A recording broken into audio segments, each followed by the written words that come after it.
1947 तक देश अंग्रेजों का गुलाम था, आज देश अंग्रेजी दवा का गुलाम है।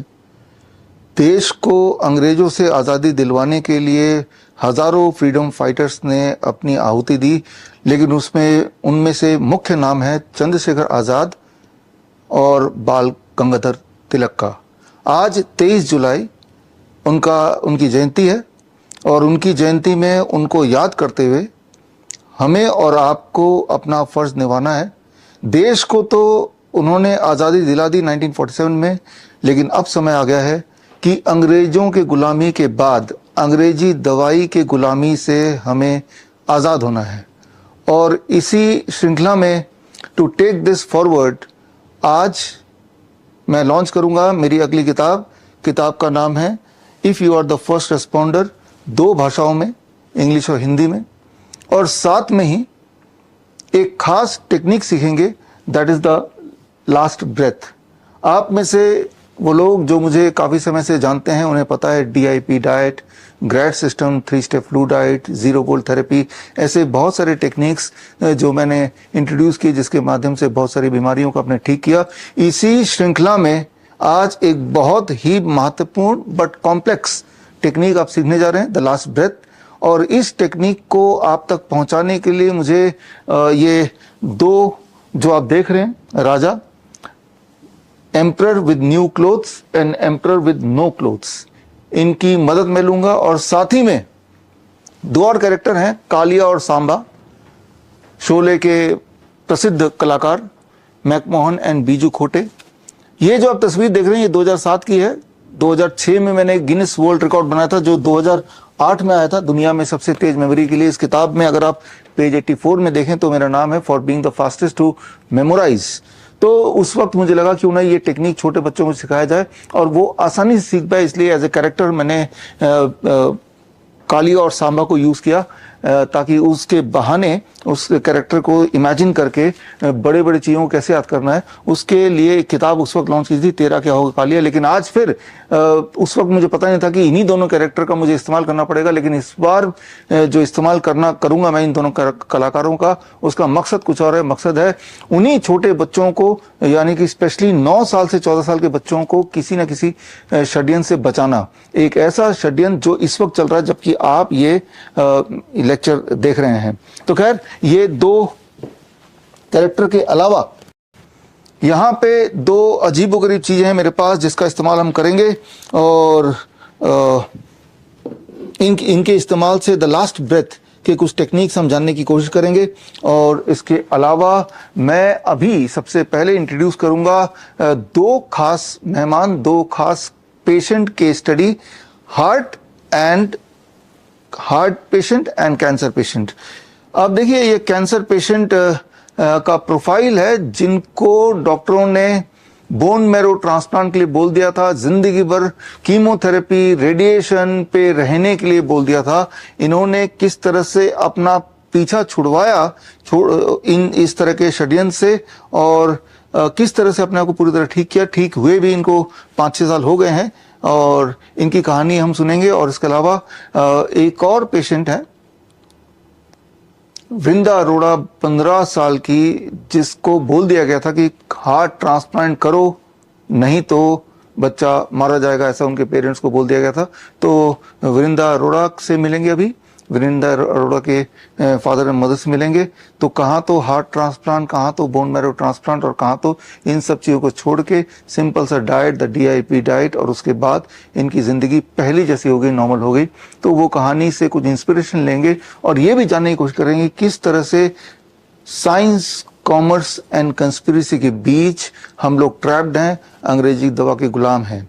और इस गुलामी से बाहर निकलने के लिए आज की जो मेरी खास किताब की लॉन्चिंग है, ये किताब जो लोग मुझे देख रहे हैं इस वक्त आप करीब 100 से अधिक YouTube चैनल्स में लाइव ये मेरा लेक्चर देख रहे हैं, सुन पा रहे हैं।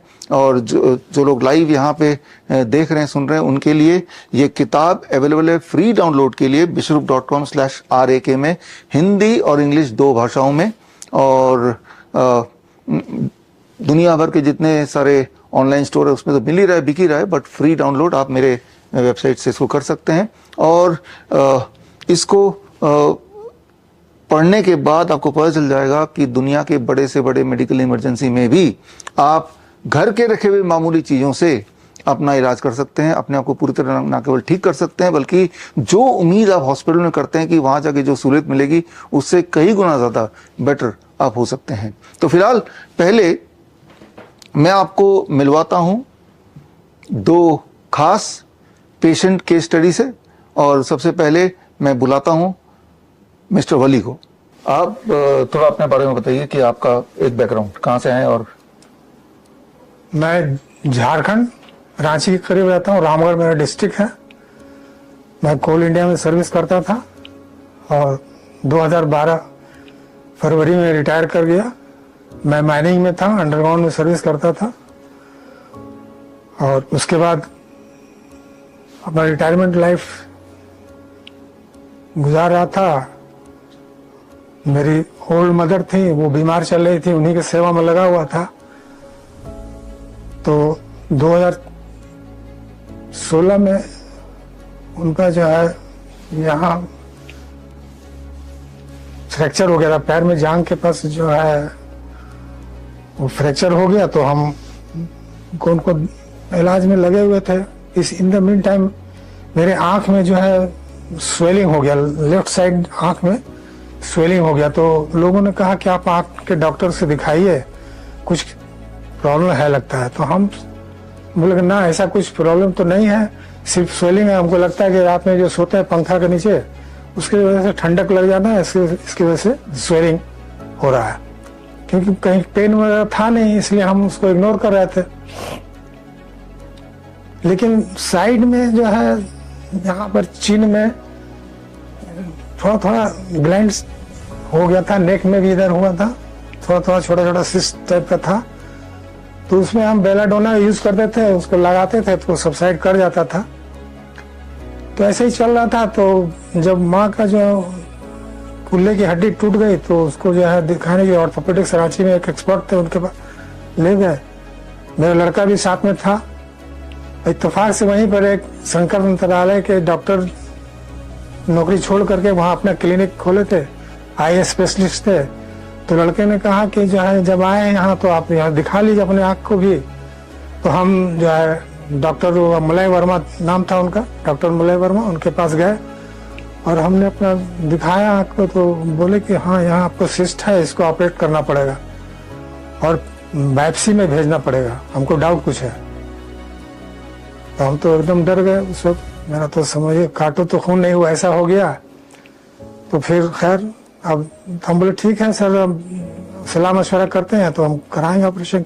कितना टाइम लगेगा? तो बोले कि नहीं, आज एक दिन में हो जाएगा, आज ऑपरेशन करेंगे, कल छोड़ देंगे। तो हम बोले ठीक है, आते हैं। फिर हम बाहर निकले तो लड़के ने कहा कि सो आप अभी करा लीजिए, अभी यहाँ आ रहे हैं डेली, उसके बाद फिर अगर फिर चले जाएंगे तो फिर हम तो चले जाएंगे अपने सर्विस में, तो हम फिर अवेलेबल नहीं होंगे। अभी हम हैं तो करा लीजिए आप।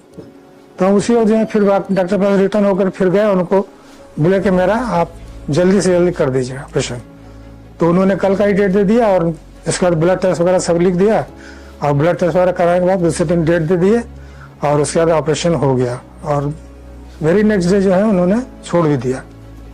और उसके बाद जो है वो जो उसका काट करके टुकड़ा मांस का जो है वो बायोप्सी में भेज दिए बॉम्बे, टाटा मेमोरियल। उसके बाद वहाँ से उसका रिपोर्ट आ गया, उसमें लिम्फोमा डिक्लेयर हुआ।